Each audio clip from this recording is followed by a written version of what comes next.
பரிசுத்தமுள்ள பரலோக பிதா, உம்முடைய நாமங்களுக்கு கொடான கொடி நன்றி. நீர் ஒருவரே ஜீவனுள்ள தேவனாயிருக்க சதா காலங்களிலும் உயிரோடு கூட இருக்கிறீர். எமக்கு நன்றி. எங்களோடு பேசு. உம்முடைய வார்த்தைகள் புறப்பட்டு வருகின்ற சகல காரியங்களையும் பொறுப்படுத்தி நடத்தும். இயேசு கிறிஸ்து நாமத்தில் ஜெபிக்கிறோம். ஜெபம் கேளும் நல்ல பிதாவே. பரலோக ராஜ்யம் சமீபமாய் இருக்கிறது. The kingdom of heaven is at hand என்று வசனம் சொல்லுகிறது. ஒவ்வொரு முழங்கால்களும் அவருக்கு முன்பாக முடங்க வேண்டும். ஒவ்வொரு நாவுகளும் அவரை அறிக்கை செய்ய வேண்டும். All the knees shall bow, all the tongue shall confess, Jesus is the Lord. ஒரு அல்லேலூயா சொல்லுமே. எரேமியா 33:14. இதோ நாட்கள் வரும் என்று கர்த்தர் சொல்லுகிறார். நாட்கள் வரும் என்று கர்த்தர் சொல்லுகிறார். அப்பொழுது நான் இஸ்ரவேலின் குடும்பத்திற்கும் யூதாவின் குடும்பத்திற்கும் சொன்ன நல்வார்த்தையை நிறைவேற்றுவேன். ஒரு அல்லேலூயா சொல்லுமே.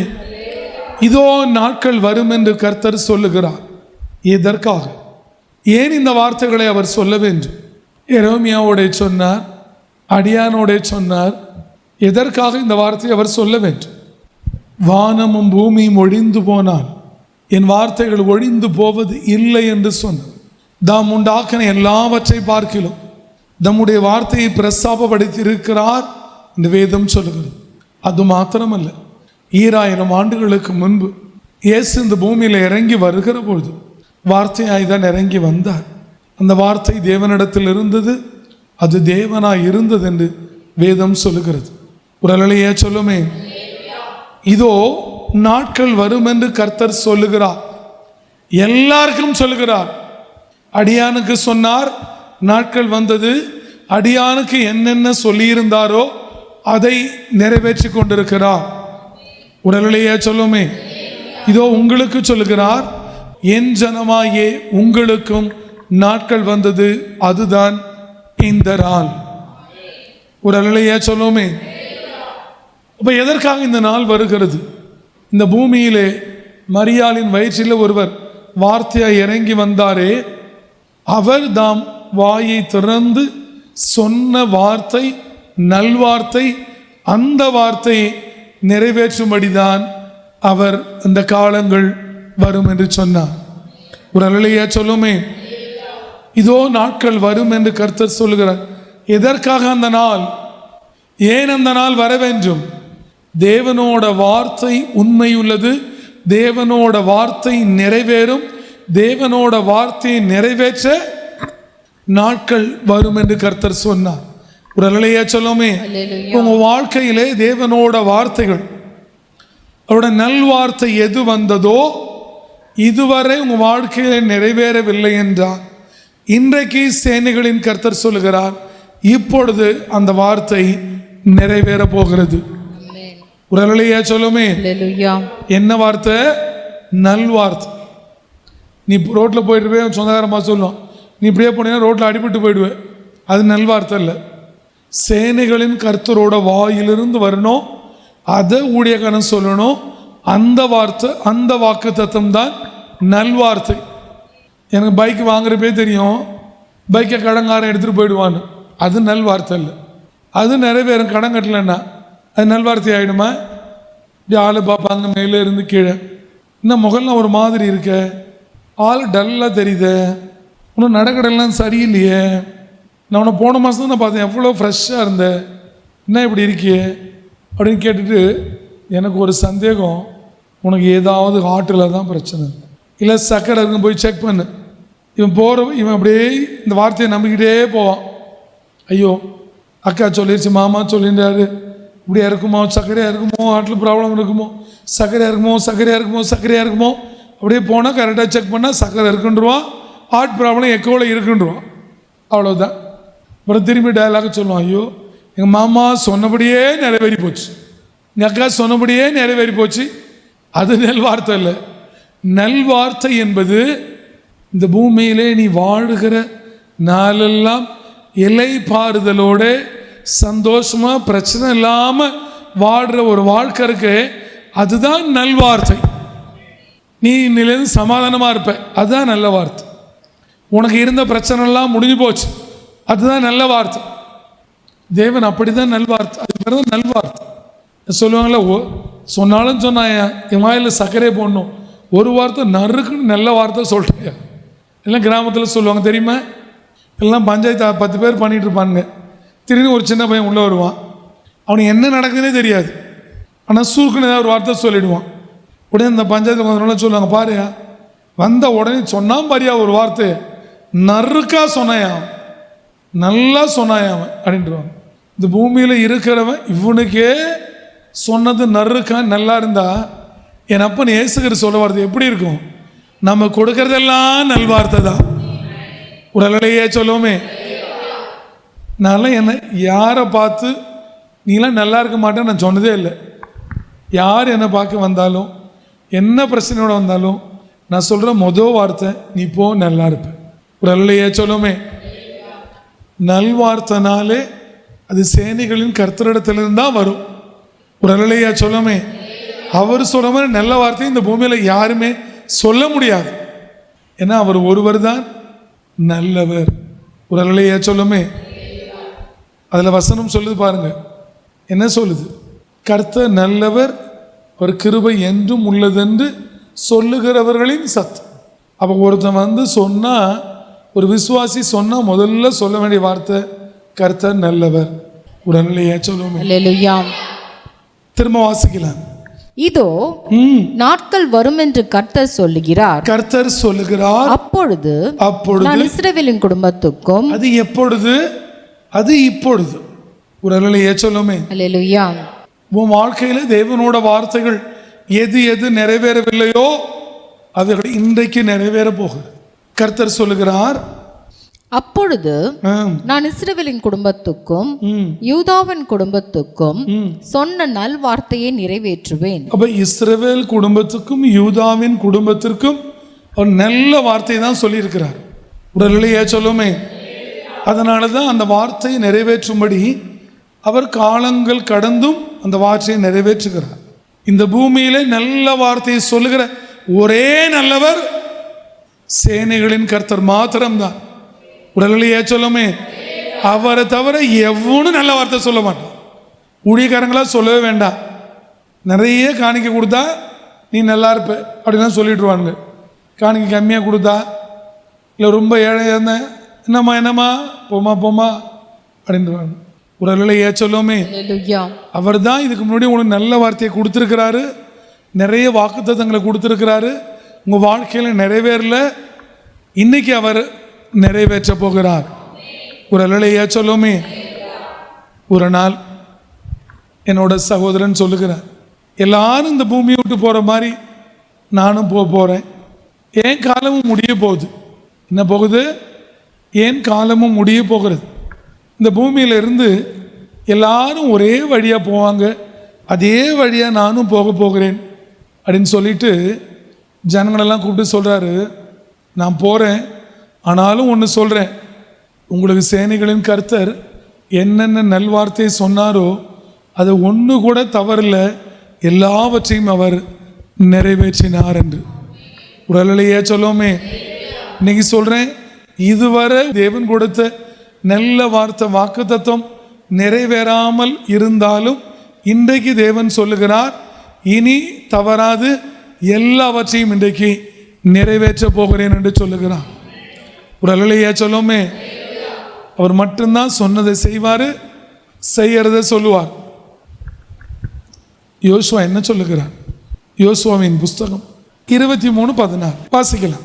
இதோ இன்று நான் பூலோகத்தார் எல்லாரும் போகிற வழியே போகிறேன். அப்ப அவருக்கு தெரிஞ்சிருக்கு, அவர் மரணம் சாக போற நாள் அவருக்கு தெரிஞ்சிருக்கு. உடலையே சொல்லுவோமே. என்ன தெரிஞ்சிருக்கு? இன்று நான் அப்படின்னா அவர் அந்த வார்த்தையெல்லாம் சொல்லிட்டு தான் ஒரு தேவனிடத்துல போயிருக்கிறார். இன்று நான் பூலோகத்தார் எல்லாரும் போகிற வழியே போகிறேன். பூலோகத்தார் எல்லாரும் போகிற வழி. எந்த வழியை போவாங்க தெரியுமா? யாருக்காவது போகிற வழி தெரியுமா? பூலோகத்தார் எந்த வழியாக போவாங்க? பூலோகத்தார் இந்த பூமியில் காலங்கள் முடிந்து போகிற வழி எதுன்னு தெரியுமா? வாசிக்கலாம். இன்று நான் பூலோகத்தார் எல்லாரும் போகிற வழியே போகிறேன். பூலோகத்தார் எல்லாரும் போகிற வழியே போகிறேன். உங்கள் தேவனாகிய கர்த்தர் உங்களுக்காக சொன்ன நல் வார்த்தைகளில் எல்லாம் ஜோசுவா நின்று நம்மளை பார்த்து சொல்றார், உங்களுக்காக உங்கள் தேவனாகிய கர்த்தர் சொன்ன நல் வார்த்தைகள் எல்லாம் ஒரு வார்த்தையும் தவறி போகவில்லை என்பதை உங்கள் முழு இருதயத்தாலும் உங்கள் முழு ஆத்துமாவாலும் அறிந்திருக்கிறீர்கள். ஒரு வார்த்தையும். ஒரு அல்லேலூயா சொல்லுமே. அல்லேலூயா. இந்த தெய்வத்தை மாதிரி ஒரு தெய்வத்தை பார்க்க முடியாது. இந்த உலகத்துல இந்த தெய்வத்தை தவிர பூமியில நீ எந்த தெய்வத்தை தேடி போனாலும் அதை கொடுத்து இதை கொடுத்து அப்படி கொடுத்து இப்படி கொடுத்து அந்த மாதிரி இந்த மாதிரி கேட்கணும். நான் சொல்லுகிற இந்த தெய்வம் இருக்கிறாரு, நல்வார்த்தை சொல்லுகிற நல்லவர் இருக்கிறாரு. சும்மா இருக்கிறவனு கூப்பிட்டு அப்படியே வாக்கு கொடுப்பார். உன்னை இப்படி வைப்பேன்னு சொல்லுவார், அப்படியே வச்சிருவார். அந்த மாதிரி எந்த தெய்வம் இருக்கு? யாராவது எங்கேயாவது தெய்வம் இருக்கிறதா? வீட்லேயே ஊர்லேயே இருக்கிறவங்களை கூப்பிட்டு நான் உன்னை இப்படி வைப்பேன் அப்படி வைப்பேன்னு சொல்லி அப்படி வச்சு அழகு பார்க்குற தெய்வம் எங்கே இருக்கிறது? ஒரு நாள் இப்படித்தான் வீட்டிலிருந்து ஆடு மேய்த்து கொண்டிருந்த கல்தேயர் பட்டணத்தில் ஊர் என்கிற இடத்தில் இருந்த ஆபிராமை தேவன் அழைத்தார். ஆபிராமை அழைத்து தேவன் ஆபிரகாம் என்று பெயர் மாற்றினார். பெயரும் மாற்றி உன்னை இப்படியாய் ஆசிர்வதிப்பேன் என்று வார்த்தைகளை சொன்னார். அந்த வார்த்தையின்படி ஆபிரகாமை தேவன் ஆசிர்வதித்தார். ஒரு அல்லேலூயா சொல்லுமே. எனக்கு வானத்தின் நட்சத்திரங்களை போல இருக்கும் ஆசீர்வாதம் வேணும் அப்படின்னு அவர் கேட்கல. பூமி தாங்கக்கூடாத ஆசீர்வாதத்தை எனக்கு கொடுங்க அப்படின்னு அவர் விண்ணப்பம் வைக்கல. முதல்ல இந்த தேவன் யாருன்னு தெரிஞ்சுங்க. முதல் ஆபிரகாம் விண்ணப்பம் வச்சாரா? ஐயோ நான் நடந்து போகிற திசை தேசம் எல்லாம் எனக்கு சொந்தமாகணும் அப்படின்னு அவர் வைக்கல. அவர் எதையுமே கேட்கல, எல்லாவற்றையும் தேவனே அள்ளி கொடுத்தார். ஒரு அல்லேலூயா சொல்லுமே. அழைச்சாரு, உன்னை ஆசிர்வதிக்கவே ஆசிர்வதித்து பெருகவே பெருக பண்ணுவேங்கிறத சேனைகளின் கர்த்தர் தான் சொன்னார். ஒரு நாள் இப்படி கூப்பிட்டாரு, வானத்தை அண்ணாந்து பார்க்க சொன்னார். நட்சத்திரங்களை எண்ண முடியுமான்னு கேட்டார். மணலை எண்ண முடியுமான்னு கேட்டார். இப்படி உன் சந்ததியை வைப்பேன்னு சொன்னார். ஒரு நாள் தேவன் ஆசிர்வதித்தார். இந்த பூமி தாங்கக்கூடாதபடி ஆசீர்வாதம் இருந்தது. ஒரு நாள் ஆபிரகாமை பார்த்து சொன்னார், நீ எவ்வளவு தூரம் பார்க்க முடியுமோ நடக்க முடியுமோ அவையெல்லாம் சொந்தமாகும் என்று சொன்னார். இது எல்லாவற்றையும் தேவனே இறங்கி வந்து வார்த்தையை கொடுத்தார். கொடுத்த வார்த்தையை நிறைவேற்றினார். ஒரு அல்லேலூயா சொல்லுமே. இந்த தேவன் கர்த்தர் நல்லவர் என்று ருசித்து பாருங்கள். ஒரு அல்லேலூயா சொல்லுமே. தேவன் அழைக்கிறார். ஆபிராமாய் கூப்பிட்டு ஆபிரகாமாய் பேர் மாற்றி ஆபிரகாமை தெரிந்து கொண்டு ஆபிரகாமுக்கு என்ன சொன்னாரோ அந்த எல்லா வார்த்தையும் அவர் நிறைவேற்றினாரோ. உடனே சொல்லுவோமே. அவர் தான் கூப்பிட்டாரு, அவர் தான் வார்த்தையை சொன்னார், அவர் தான் நிறைவேற்றினார். அப்படியானால் அவர் என்ன சொல்லுகிறாரோ அதை செய்கிறவராய் இருக்கிறார். உடனே சொல்லுவோமே. ஒருவேளை ஆபிரகாமுக்கு சொன்னார், உன்னை இப்படியே ஆசீர்வதிப்பேன்னு சொன்னார். சொன்ன அன்னைக்கே ஆசீர்வதிக்கல. அதிலிருந்து அவர் ஆசீர்வதித்து ஒரு நாள் தாங்கக்கூடாமல் இருந்தது. நிறைவேற அப்படின்னு இன்னைக்கு வாக்குத்தத்தம் சொல்லிட்டா வீட்டுக்கு போகிறதுக்குள்ள நிறைவேறணும். உனக்கு ஒரு குழந்தை தேவன் கொடுப்பார் அப்படின்னு சொன்னால் வீட்டுக்கு போகிறதுல குழந்தை பெற்ற முடியுமா? அந்த குழந்தை வயிற்றில் நின்று இந்த கருவெல்லாம் கன்ஃபார்ம் ஆன பிறகு அது 10 மாதம் 300 நாள் பனிக்கூடத்தில் இருந்து எல்லாம் வளர்ந்து இப்போ பிரசவ காலம் வந்த பிறகு அந்த நிறைவேறுகிற நேரத்தில் வாழ்த்துதெல்லாம் பெற்று அப்படி தான் பூமியை பார்க்கணும். அது வாக்கு கொடுத்துட்டாரு, இன்னும் என் வாக்கு நிறைவேறல, இன்னும் ஏன் நிறைவேறல? அவர் சொல்லி இருந்தால் அவர் செய்யாமல் விடமாட்டார். உடனே சொல்லுமே. ஆபிரகாமுக்கு என்ன சொன்னார்? நெகோமியா எழுதின புஸ்தகம் 9ஆம் அதிகாரம் 7-8 வாசிக்கலாம். ஆபிராமை தெரிந்து கொண்டு அவனை ஊர் என்னும் கல்தேயரின் பட்டணத்தில் இருந்து புறப்பட பண்ணி அவனுக்கு ஆபிரகாம் என்னும் பெயரிட்ட தேவனாகிய கர்த்தர் நீர். முதல்ல என்ன பண்றாரு? பேர் வைக்கிறாரு. என்ன வைக்கிறாரு? இப்போ நம்மளாம் பேரே வைக்கிறது இல்லை, ஆனால் வீடு ஃபுல்லாக போர்டு போட்டுறது. என்னென்னு? ஆபிரகாமின் ஆசீர்வாதம் உங்களுக்கு வருவதாக. ஆசீர்வாதத்து பேர் ஏன் ஆபிரகாமுக்கு பேர் மாற்றாமலே ஆசீர்வாதத்தை கொடுத்துருக்கலாமே, அப்படியே ஆபிராமேன்னு வச்சு விட்ருக்கலாமே. ஏன் ஆபிரகாம்னு பேர் மாற்றினாரு?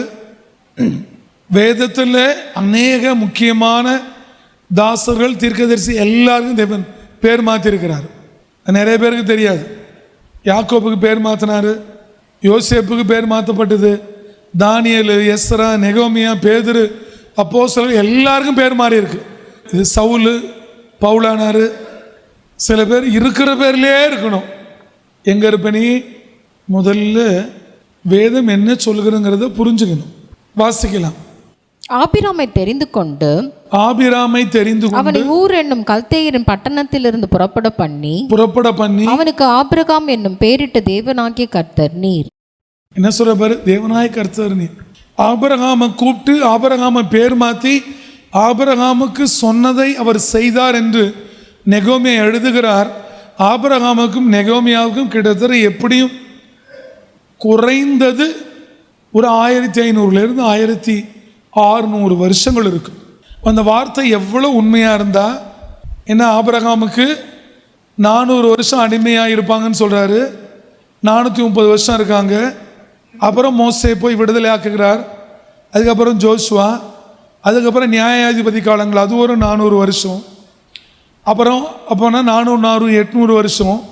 அப்புறம் சவுல் ராஜாவாகிறாரு, அப்புறம் தாவீது ராஜாவாகிறாரு, அப்புறம் அடுத்தடுத்து ராஜா ஆகிறாங்க. கிட்டத்தட்ட அதில் ஒரு 6-7 ராஜா, அது ஒரு 400 1200 1300 வருஷத்துக்கு பிறகு சொல்லுகிறார், தேவன் வார்த்தையை சொன்னால் அவர் நிறைவேற்றுவார் என்று. உடலையா சொல்லுமே, அதுதான் தேவனோட வார்த்தை. அவரை கூப்பிட்டு பேர் மாற்றி சொன்னதை செஞ்சார் என்று என் சகோதரன் நெகோமியா அழகாய் சொல்லுகிறார். வாசிக்கலாம். அவன் இருதயத்தை உமக்கு முன்பாக உண்மை உள்ளதாக கண்டு கானானியர், ஏத்தியர், எமோரியர், பெரிசியர், எபூசியர், கிர்காசியருடைய தேசத்தை அவன் சந்ததிக்கு கொடுக்கும்படி அவனோடு உடன்படிக்கை பண்ணி உம்முடைய வார்த்தைகளை நிறைவேற்றினீர். நீர் நீதியுள்ளவர். உடலையா சொல்லுமே. ஆபிரகாமின் தேவன் யாரு? நீதி உள்ளவர், நிறைவேற்றுகிறவர். உடலையா சொல்லுமே. ஒரு நீதி உள்ளவர், நிறைவேற்றுகிறார். நீ அப்படியே உட்கார்ந்து யோசிக்கணும். படிக்கிறப்ப இந்த தேவன் எப்படிப்பட்டவராக இருந்தா அவரே கூப்பிட்டு இவ்வளோ பெரிய வாக்கு கொடுத்து, அதனால தான் இந்த ஆபிரகாமின் சந்ததி மேலே அவனுக்கு அவ்வளோ கோபம், சாத்தானும் அவன் சேனைக்கும். ஏன்னா இப்படி அவர் தேவன் யாருக்குமே வாக்கு கொடுக்கல. அப்படியே வானத்திலிருந்து அப்படியே கூப்பிட்டு அழைத்து பேர்பட்ட வாக்கு கொடுத்து அந்த வாக்கை நிறைவேற்றி எல்லாம் அவரே செய்தார். உடலையா சொல்லுமே. இவர்தான் நல்வார்த்தைகளை சொல்லுகிறவர். உடலையா சொல்லுமே. அவர் வார்த்தை அப்படியே நிறைவேற்றினார். ஒருவேளை என் ஜனமே, நீ ஒன்றும் இல்லாதவர்களாக இருக்கலாம். உங்களுக்கு தேவன் ஒரு வார்த்தையை சொல்லியிருந்தா, உங்களுக்கு தேவனோட ஊழியக்காரன் மூலியமாய் ஒரு வாக்கை கொடுத்திருந்தா, இல்லை ஒருவேளை தேவன் உனக்கு தரிசனத்திலே ஒரு வாக்கை கொடுத்திருந்தால் நீ கட்டாயமாய் காத்திருப்பாயானால் அந்த வாக்கு இன்றையிலிருந்து அது உங்கள் வாழ்க்கையிலே, குடும்பங்களிலே, ஊழியத்திலே, பிள்ளைங்களோட வாழ்க்கையிலே நிறைவேறும். உடலையா சொல்லுமே. என் ஜனமே, ஒரு காரியங்களை நீ தெரிந்து கொள்ள வேண்டும். அவர் வார்த்தையில் உண்மை உள்ளவர். அவர் நல்வார்த்தையை சொல்லுகிற வார்த்தையை நிறைவேற்றுகிறவர். ஒரு நாளும் நீங்கள் அவர் மேலே வைக்கிற நம்பிக்கையோ விசுவாசத்தையோ பக்தியையோ இழந்து விடாதிருங்கள். நீ அவர் மேலே நம்பிக்கையாய் இருந்து பார், விசுவாசித்து பார். நீ பக்தி உள்ளவளாய் இருந்து பார்.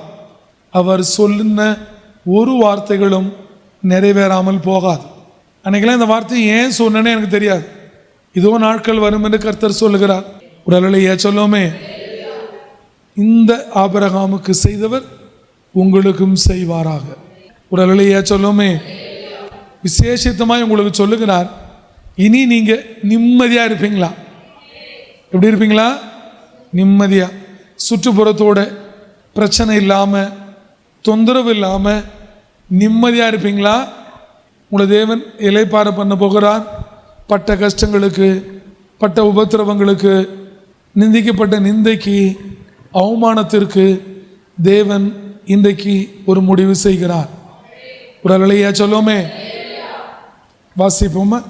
யோசுவாவின் புஸ்தகம் 21ஆம் அதிகாரம் 43, 44, 45. இந்த பிரகாரமாக கர்த்தர் இஸ்ரவேலுக்கு கொடுப்பேன் என்று. இந்த பிரகாரமாக, எந்த பிரகாரமாக? அவர் என்ன சொன்னாரோ அந்த வார்த்தையின் பிரகாரமாக, இந்த பிரகாரமாக கர்த்தர் இஸ்ரவேலுக்கு கொடுப்பேன் என்று அவர்களுடைய பிதாக்களுக்கு ஆணையிட்ட தேசத்தை எல்லாம் கொடுத்தார். கர்த்தர் இஸ்ரவேலுக்கு கொடுப்பேன் என்று அவர்களுடைய பிதாக்களுக்கு ஆணையிட்ட தேசத்தை எல்லாம் கொடுத்தார். எதை தேவன் கொடுப்பேன் என்று சொன்னாரோ அதை தேவன் மாறாமல் அப்படியே கொடுத்தார். தேசத்தை எல்லாம் கொடுத்தார். நீ நமக்கு எதை கொடுப்பேன்னு சொன்னாரோ, பட்டணங்கள், நாடு, சுற்றுப்புறம் இருக்கிற தேசத்தை ஆரையும் அப்படியே கொடுப்பார். கொடுப்பார் என்பதை விட கொடுத்தார் என்பதுதான் சரியானதா இருக்கு. கொடுத்தார். அவர்கள் அவைகளை சுதந்தரித்துக் கொண்டு அவைகளிலே குடியிருந்தார்கள். இப்படி என்ன தேவன் கொடுத்தாரோ அங்கே சுதந்திரமா இருக்க போறோம். அங்க இருக்கிற ஆடெல்லாம் நம்ம ஆடுதான். அங்க போய் நல்லா சுதந்திரமா இருக்க போகிறோம். ஒரு அல்லேலூயா சொல்லுமே. என்ன இப்படிலாம் இருக்க போறோம்னு தொண்டை வரலையும் வருது. சொல்லிட்டேன்னா அப்படி இருக்காம தடை பண்ண பார்ப்பான். எதுக்கு நம்மளே சொல்லணும்? நேராக போவோம், கால் ஆடிட்டு இருந்துருவோம். சுதந்திரத்துக் கொண்டு அவையில் குடியிருந்தார்கள். கர்த்தர் அவர்களுடைய பிதாக்களுக்கு ஆணையிட்டபடியெல்லாம் அவர்களை சுற்றிலும் யுத்தம் இல்லாமல் இளைப்பாற பண்ணினார். சண்டை இல்லாம, சச்சரவு இல்லாம, அக்கப்போர் இல்லாம. ஒரு அல்லேலூயா சொல்லுமே. வேதத்தில் ஒரு வசனம் சொல்லுகிறது, அக்கப்போர் என்று. யுத்தங்கிறது நீங்க போயிட்டு உடனே இந்தியா பாகிஸ்தான் யுத்தம் இல்லை. உன் வாழ்க்கையில் எப்பெல்லாம் நிம்மதி போகுதோ அப்பெல்லாம் சண்டை தான். பக்கத்து வீட்டுக்காரன சண்டை, ரோட்டில் போகிறவனோட பிரச்சனை, வரவனோட பிரச்சனை, ஏற்ற வீட்டுக்காரனோட பிரச்சனை, இப்படி என்னென்ன வழியாலாம் வருகிறதோ, பிள்ளைகளால் பிரச்சனை, இப்படி எல்லாம் என்னென்ன யாரால பிரச்சனை வருதோ அந்த எல்லா பிரச்சனைகளிலிருந்தும் தேவன் இன்றைக்கு நல்ல வார்த்தை சொல்லுகிறார். உங்களை இளைப்பாற பண்ண போகிறார். ஒரு அல்லேலூயா சொல்லுமே. கர்த்தர் அவர்களுடைய பிதாக்களுக்கு ஆணையிட்டபடியெல்லாம் அவர்களை சுற்றிலும் யுத்தம் இல்லாமல் இளைப்பாற பண்ணினார். இனி சுற்றிலும் இருக்கிற சண்டை, சச்சரவு, யுத்தங்கள் இயேசுவின் நாமத்தில் நம்மையும் நம்முடைய குடும்பங்களை விட்டு, ஊழியத்தை விட்டு இன்றோட விலகுவதா. அதனால இனி இந்த மாதிரி அக்கப்போரெல்லாம் கிடையாது. வாசிக்கலாம். அவர்களுடைய எல்லா சத்துருக்களையும் ஒருவரும் அவர்களுக்கு முன்பாக நிற்கவில்லை. எல்லா சத்துருக்களும் ஒருவரும் அவர்களுக்கு முன்பாய் நிற்கவில்லை. யாராலையும் நிற்க முடியாது. அப்படி தேவன் உங்களை வைக்க போகிறார். உங்கள் சத்துருக்கள் யாரோ இனி அவர்கள் உங்களுக்கு முன்பாய் நிற்பதில்லை, நிற்கவில்லை. நிற்கும்படி தேவன் வைப்பதில்லை. நிற்கும் முன்னே தேவன் அவர்களை அழித்து விடுவார். ஒரு அல்லேலூயா சொல்லுமே. ஒரு பிரச்சனை பண்றவன் இல்லை, பிசாசு வந்து நிற்க மாட்டான் இனிமேல். ஏனென்றால் ஆபிரகாமின் தேவன் வந்து விட்டார். ஒரு அல்லேலூயா சொல்லுமே. நிற்கவில்லை. அவர்கள் சத்துருக்களை எல்லாம் கர்த்தர் அவர்கள் கையில் ஒப்பு கொடுத்தார். ஒரு அல்லேலூயா சொல்லுமே. இதோட பெரிய என்ன வாக்குத்தத்தம் வேணும்? சத்துருக்கள் எல்லாரையும் கையில ஒப்பு கொடுத்துட்டார். அவன் எங்க இருக்கிறவனே கூட்டிட்டு வந்து நம்ம கையில கொடுக்கிறார். என்ன தெய்வம்! அவன் நேரம் மேகமண்டலத்தில் சுத்திட்டு இருக்கானோ, இல்லை எவன் வீட்டில் எங்கெங்க இருக்கானோ, எந்த பள்ளத்தாக்கில் எந்த சுடுகாட்டில் எங்கே சுற்றுறானோ அவனை அங்கே இருந்து தூக்கிட்டு வந்து எங்கே கொடுக்குறாரு? நம்ம கையில் கொடுக்குறார். எங்கே கொடுக்குறாரு? ஒப்பு கொடுக்குறப்ப வாசிக்கலாம். கர்த்தர் இஸ்ரவேல் குடும்பத்தாருக்கு சொல்லி இருந்த கர்த்தர் இஸ்ரவேல் குடும்பத்தாருக்கு ஒரு அல்லேலூயா சொல்லுவோமே. நாம தான் இஸ்ரவேல் குடும்பம், நாம தான் யூதாவின் குடும்பம். எரேமியா சொன்ன குடும்பமும் நாம தான், யோசுவா சொல்ற குடும்பமும் நாம தான். ஒரு அல்லேலூயா சொல்லுவோமே. அல்லேலூயா. கர்த்தர் இஸ்ரவேல் குடும்பத்தாருக்கு சொல்லி இருந்த இஸ்ரவேல் குடும்பத்தாருக்கு சொல்லி இருந்த நல் வார்த்தைகளில் எல்லாம் ஒரு வார்த்தையும் தவறி போகவில்லை. தேவன் இந்த எல்லையும் ஊழியத்திற்கும் இஸ்ரவேல் குடும்பத்திற்கும் என்னென்ன வார்த்தைகளை கொடுத்தாரோ இயேசுவின் நாமத்தில் அவைகள் ஒரு வார்த்தையும் தவறி போகவில்லை. எல்லாம் நிறைவேறிற்று. எல்லாம் நிறைவேறிற்று. ஒரு அல்லேலூயா சொல்லுமே. தேவனிடத்திலே ஒப்புக்கொடு.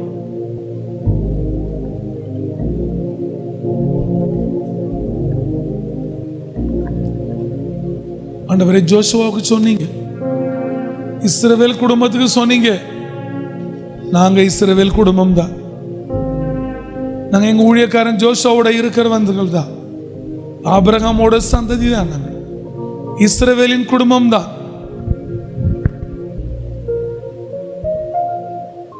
ஒப்பு கொடுங்கள்.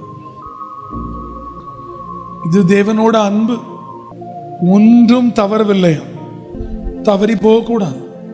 உன்னை எப்படி எப்படியெல்லாம் வைப்பேன் என்று சொன்னாரோ, எப்படியெல்லாம் ஆசீர்வதிப்பேன் என்று சொன்னாரோ, உன் குடும்பத்தை எப்படி ஆசீர்வதிப்பேன் என்று சொன்னார், உன் பிள்ளைகளை எப்படி ஆசீர்வதிப்பேன் என்று சொன்னார், உன் கற்பத்தின் கனி எப்படி ஆசீர்வதிப்பேன் என்று சொன்னார், திருமண வாழ்க்கை எப்படி ஆசீர்வதிப்பேன் என்று சொன்னார், உங்க தொழிலை எப்படி ஆசீர்வதிப்பேன் என்று சொன்னாரோ, உங்க பிரயாசங்களை எப்படி ஆசீர்வதிப்பேன் என்று சொன்னாரோ, உங்க ஜெபத்துக்கு எப்படி பதில் கொடுப்பேன் என்று சொன்னாரோ, உங்க வேண்டுதலை எப்படி கேட்பேன் என்று சொன்னாரோ, உங்களை எப்படி நடத்துவேன் என்று சொன்னாரோ, இது எல்லாவற்றையும் நிறைவேற்ற போகிறார்.